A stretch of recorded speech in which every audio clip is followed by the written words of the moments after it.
Oh boy, what are we doing today? We made a boo-boo.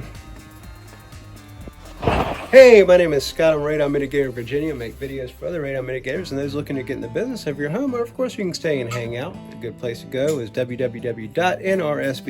That's National Radon Safety Board. If you are looking for a radon mitigator, plug in your zip code. That will pull up a list of certified radon pros in your area. So what we're doing today is, well, I made a boo-boo. So the object of this video is to show you, well, one, I'm human, I make mistakes. I am in uniform, by the way.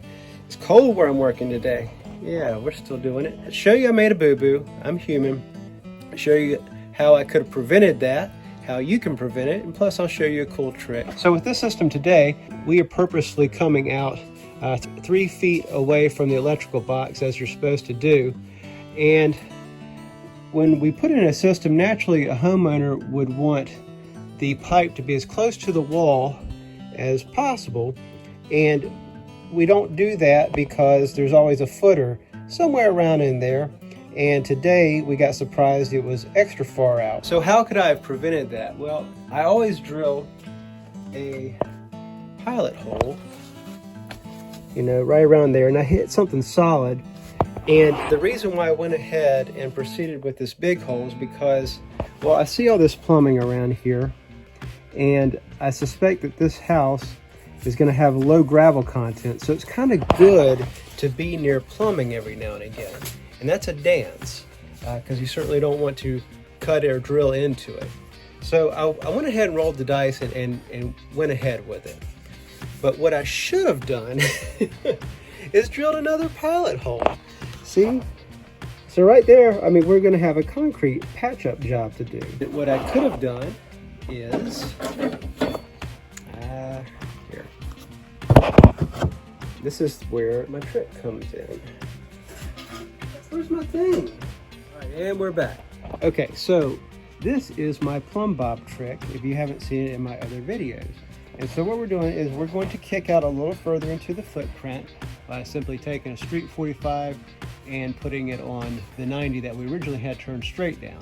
So we just kicked it out a bit, and this is just simply a piece of plywood with a little Gorilla Tape around it for gription, so that holds in place.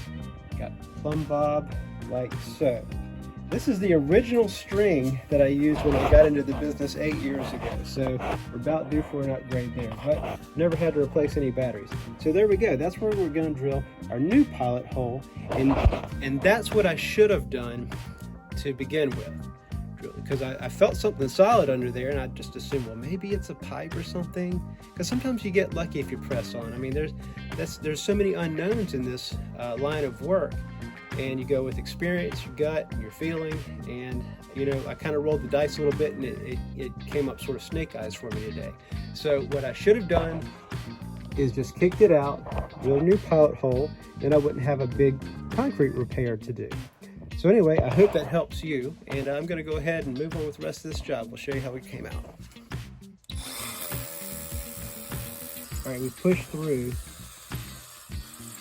That's that sensation that you want to feel when you're drilling the pilot hole. And we didn't pull back any mud, so that's optimistic as well. When I drilled this one, I stopped. And that should have been, I just should have known that's a footer, but Okay, so now we know that we can commit to the big boy drill.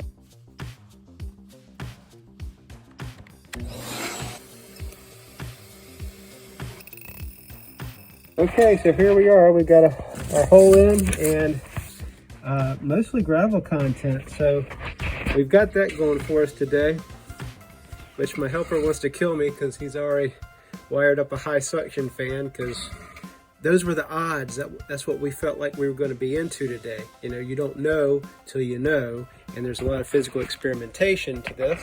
So here we are. It's a little ugly right now, but we'll repair it and it's going to be fine.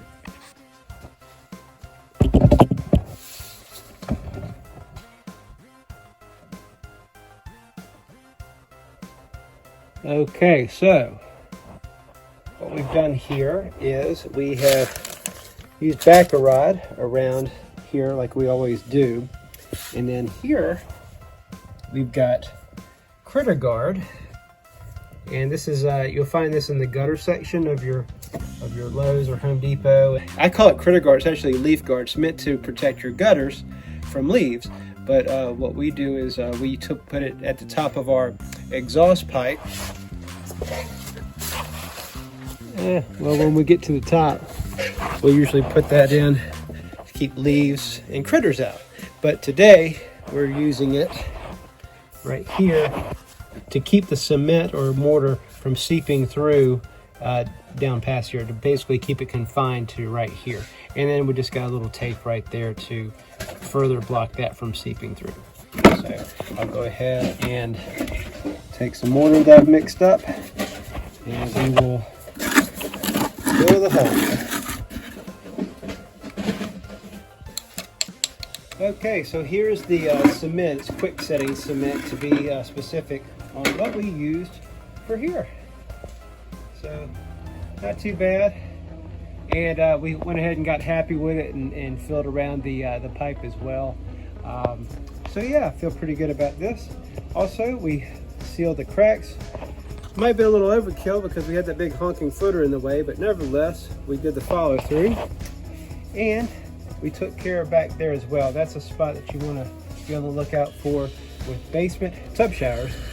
And you're going to have that big gaping hole right there where you can lose suction in your system.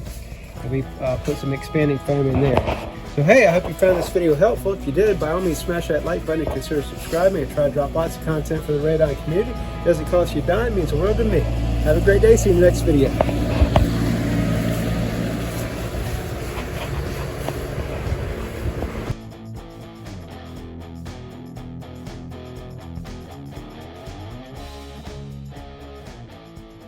Question.